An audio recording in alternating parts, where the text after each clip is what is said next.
Hold on, stay strong.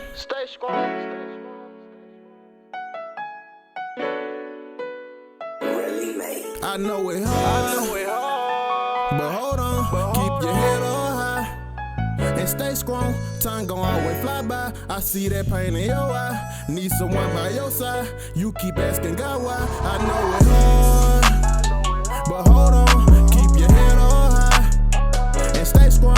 Time gon' always fly by. I see that pain in your eye. Need someone by your side. You keep asking God why. Pain don't last that long. Life forever go on. Welcome to this week's edition of Autoimmunity Out Loud, where we give voice to the silent sufferers of autoimmune disease. Thank you so much for joining us. We are very, very excited, and we are excited for you to hear this wonderful story of a beautiful young lady who has been diagnosed, but we won't call her suffering, with an autoimmune disease. Take it away, Lavsha. Good afternoon. My name is Lavsha King, and today we have a special guest. Her name is Kee Kee Ajigbeda. Let's welcome Kee Kee. Hey, how are you? We want to thank you for coming and taking the time out to join us. Okay, let's get started. Miss Kee Kee, tell us a little bit about yourself. Well, I am married with 3 children. I have 2 ages 21, 19, and I have a 14-year-old that's going to high school. I work in the financial industry with insurance and annuities, and pretty much I just like spending time with my family, and I work all the time. Wait, you said you have 2 in college? I have 2 in college. Oh my God, you don't look it at all. Thank you. Yes. Okay, so let's get down to the meat and potatoes. We're on this call because of autoimmune diseases. Tell us a little bit about yours and what do you have and when were you diagnosed? I was diagnosed with primary sclerosing cholangitis in 2008. I think it was around August of 2008.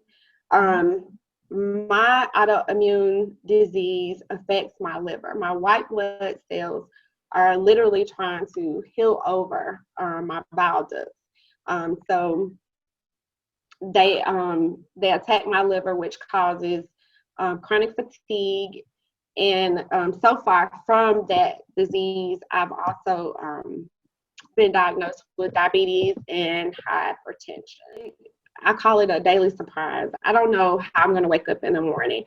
It causes my stomach actually sometimes is in knots. I have chronic fatigue.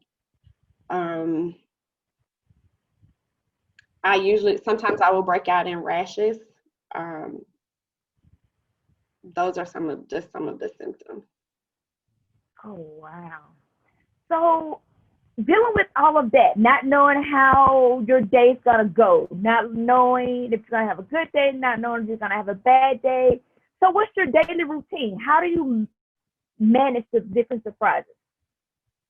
Usually, I wake up in the morning, first thing I do is pray. And just kind of be like, okay, God, I don't know how, what it's going to be today as soon as I open my eyes, but you have this and you have me. And I just push. Sometimes it's harder, to push past all of whatever's going on. Some days I have really good days, and I'm usually up at about 4:45 in the morning. I'm in the gym at 6. And then I come home, take my shower, and get my day going with work. But no matter how I'm feeling, I generally try to just keep going, because the days that I just decide that I'm just going to give in to whatever it is I'm feeling, usually it lasts for a day, upon day, if I allow it to. So really, I have to kind of take control of my mental, my mental state, and make sure that I'm continuing to just push myself. And of course, that entails a lot of prayer as well. But I keep going. So when you found out about your autoimmune deficiency disease, did you research on it? finding the right doctors and all of that. How did you manage to tell your family, and what was their reaction from it? So initially, when I was diagnosed in 2008, I was diagnosed with IBS, irritable bowel syndrome. And I had been taking medication for that, which was not helping for like a year or so. And I had kind of started to get depressed because I had gone to different doctors, because I kind of felt like this can't be what it is if you know what's going on with me right now is not working, you know. And during that time, not only was I dealing with my health, it was a pivotal time in my life. Like, it was so much going on. And I finally just researched doctors that dealt with gastro issues, and found the doctor that I'm currently with now. And I had to have he did a lot of blood work, of course, in the beginning. And that's when I found that my liver enzymes were extremely high. And that's something that I hadn't been told in the past, which led to liver biopsy. And it may have been like after a year or so is when I found out, you know, I was diagnosed and my doctor told me. And the research that I did not sound good at all. You know, it was like, okay, within 7 years, you know, you'll either be dead or you will have to have a liver transplant, you know. And that just took me into the deepest depression. You know, not only was I going through so much, you know, in my life, and I had 2 small kids at the time, you know, I was depressed, and I think my mental state also just made it even worse, you know, because of course in my mind it's like, woe is me, I'm gonna die, you know. Just, it was bad thoughts. So with me telling my family that as well, you know, it just, they felt sorry for me, and I think that just kind of made me feel even worse, to be honest. It took, I think I probably was in that state of mind for about a month or two before I just decided, you know, that I'm going to pull myself out of this. I'm going to do whatever I need to do to fight this, you know, to continue to push on. I have my children that I need to, you know, make sure that I'm up and functioning and living for. And from then on out, you know, of course it started with, like I said, my mentality, with me praying, with me getting in my word, you know, reading the Bible and making sure that I stayed in God's presence.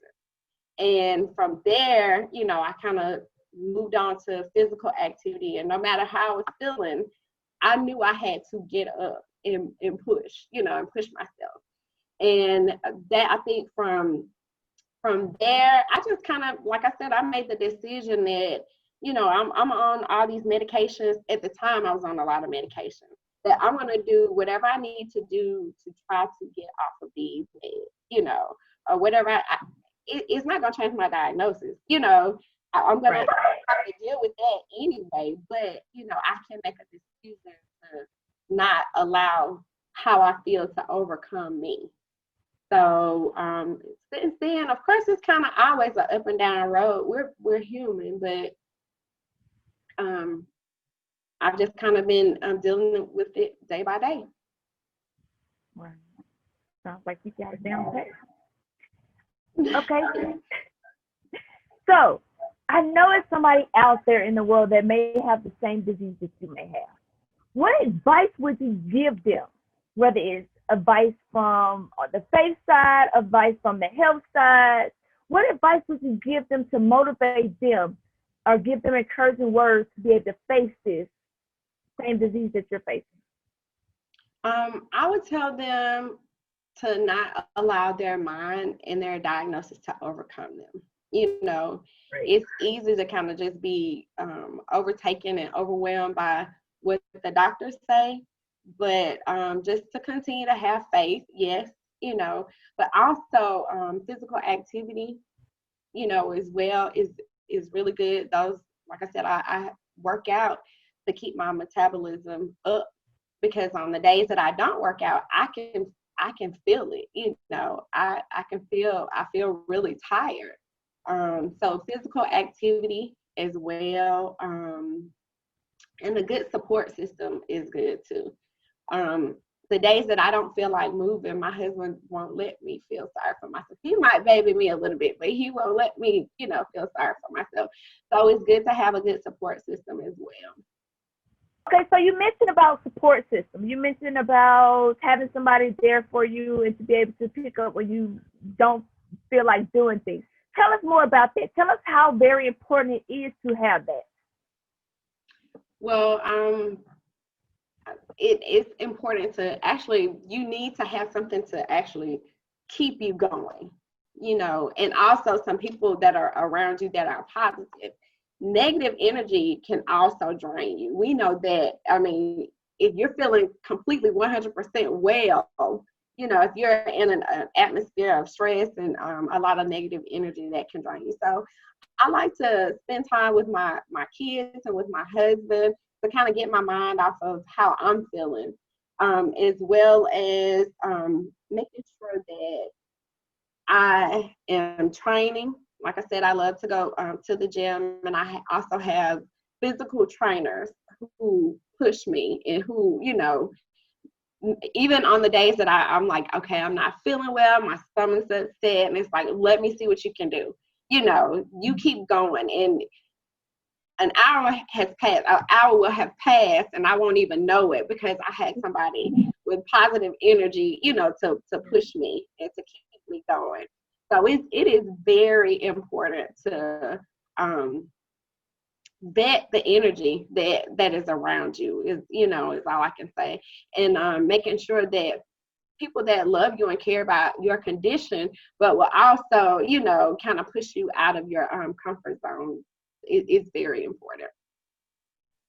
I can tell, Kee Kee, that you don't talk about yourself a lot because you're just very kind of reserved and humble and everything. But, you know, truly, from what you've described about your condition, you go through a lot daily. But I think your aura and what you're saying, and, you know, when you said, this applies to me, you said, when you get up and you know, you start feeling like you feel something, like you don't feel your best or whatever, you kind of have to break out of that, because the longer you let it linger, that bad feeling, I don't feel good, this hurts, that hurts, the longer you let it linger, the longer it does linger.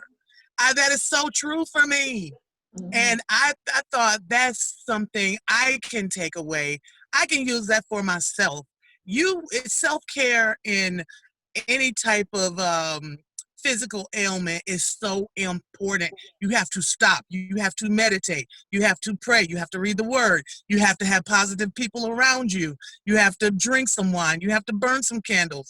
You have to read something good or something, you know, that whatever it does to you that makes you feel better. Self-care is everything. When you have a chronic illness or any type of illness, it's everything. And I believe that what you said today, it's gonna hit some people real good right there. Oh, that's good. I'm happy. I take girlfriend trips too, but I want to say we go on trips, Lavsha. You should have a good surrounding. Important, yeah.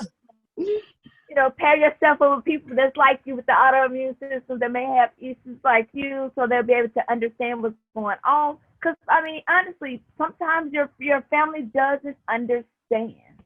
So it's good to surround yourself with people who do understand and who are facing some of the same symptoms. So they know it's not a pity party. They know it's that, okay, let me vent, and then let's have a glass of wine and get over it. Right. That's right. Lavsha will come to my house and just ring the doorbell, and I'll let her in and give her a blanket. And she will lay on the couch, and I'm like, let me know when you want to be bothered. Oh my God. Sometimes being in your household sometimes it's be stressful. And it don't mean nothing going on, but sometimes it can be just that environment, because you think about your parents, you think about somebody's going to call your name in the next 5 minutes, or you really just can't lay there. Yeah, so you have to sometimes remove yourself from environments where you always have something to do. Right. Like Right. you gotta go somewhere where you have no other choice but to just relax and lay down. Right. Right. So true. Great. Great. We want to take the time to truly thank you for taking time to comment on to this video and sharing your stories, sharing your encouraging words to be able to help others that may be facing the same thing that you're facing. Thank you for having me. Thank you. Autoimmune attacking the system. I'm trying to give wisdom. These diseases killing. Stay strong with a positive feeling. Lupus attacking the joints. Like a scoreboard with points. Wanna have fun at your buns. In and out the hospital for months. Wife, daughter, and son. You know the damage is done.